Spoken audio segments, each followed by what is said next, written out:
Assalamu alaikum, friends. Welcome to today's explainer. I want you to do something with me right off the bat. Just imagine. You're stepping into an incredibly dense, silent forest.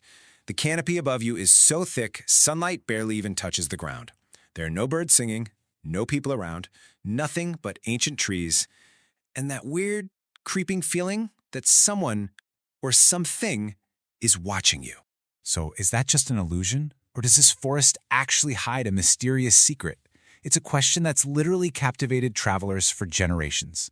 Today, we're doing a deep dive into the facts surrounding Japan's famous Aokigahara Forest. It's widely considered to be one of the most eerie and mysterious forests in the entire world. Let's get right into it. Section 1. A Forest of Shadows. Aokigahara sits right at the base of Japan's incredibly famous, iconic Mount Fuji. And as you'll see, it really earns that title. We're dealing with a massive expanse of land here. The forest spans about 35 square kilometers. That is huge. And it's most well known for this remarkably dense concentration of trees. It is honestly an overwhelming environment to step into. Because of just how many trees are packed into those 35 square kilometers, they grow astonishingly close together. The canopy is so interwoven up there that sunlight barely reaches the ground. It makes a lot of spots inside the forest feel incredibly dark and shadowy, literally in the dead center of the day. But it's not just the darkness, you know? The silence in this forest is highly unusual. See, the extreme density of those trees actually physically muffles the sound of the wind. When you walk in, it makes you feel like the whole world just shut off. It's this sudden, unnatural silence that completely isolates you from the outside world. Moving on to our next section, the ghostly legends.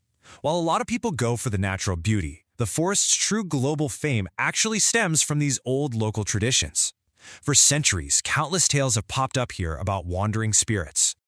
Over time, these historical stories turned the forest into a highly mysterious, even terrifying place in the public's mind.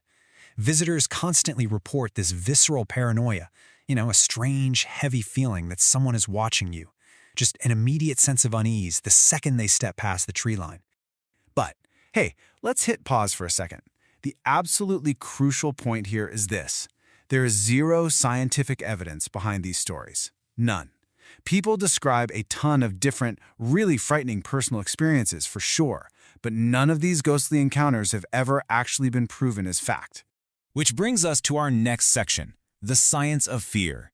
If it's not wandering spirits, what's actually going on? Let's look at the environmental and psychological pressures that are causing these very real, spooky sensations for people. When we break it down scientifically, the reality becomes pretty clear. First, you have complete silence, which makes you hyper-aware of your own heartbeat. Then, you've got these incredibly confusing paths where literally every tree looks identical. And finally, just the immense psychological pressure of being in such an isolating, dark place. Psychologists say feeling fear in an environment like this isn't paranormal at all. It is a completely natural human response to sensory deprivation and disorientation. Plus, there are highly practical scientific dangers to consider. A very real tech blackout happens here. Mobile signals become notoriously weak, and the magnetic properties of the volcanic soil actually mess with compasses. It makes it incredibly hard to judge your direction in some spots. You're basically physically and technologically cut off.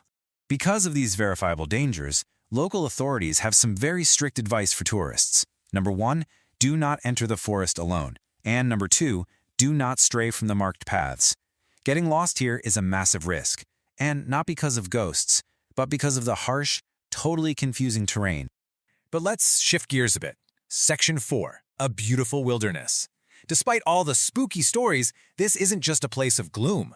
Aokigahara is an absolutely beautiful wilderness, drawing nature lovers from all around the world who just want to experience its majesty. The forest floor is covered in these incredible volcanic rock formations, left over from Mount Fuji's ancient eruptions. You're surrounded by dense, ancient trees that have thrived for centuries, creating a totally unique natural scenery. It's exactly why so many people count Aokigahara among Japan's most stunning forests. All right, so having looked at both sides of the coin, it brings us to our final section, fact versus fiction. Is Aokigahara really a forest of ghosts? Well, the straightforward answer is no. To this day, there is absolutely no reliable scientific evidence to support that. On one side, we've got wandering spirits, rumors, local traditions, and wild tales fueled by movies and the internet. But on the other side, we have the measurable realities, the immense psychological pressure of isolation, and a super dense, disorienting natural environment. It is so important that we separate the internet myths from the verifiable facts here. Friends, there are countless places in the world with amazing, spine-tingling stories attached to them. But not every story is true. We should always value research, evidence, and truth. By understanding the real science, we can appreciate a location for what it truly is, rather than what the rumors claim it to be. I want to leave you with a final thought today. How does our own mind turn a beautiful natural landscape into a haunted nightmare? It really makes you appreciate the incredible power of human psychology. Well, if you enjoyed today's explainer, please like it, share it with your friends, and subscribe to our channel for more deep dives just like this. Allah Hafiz, and I'll see you next time.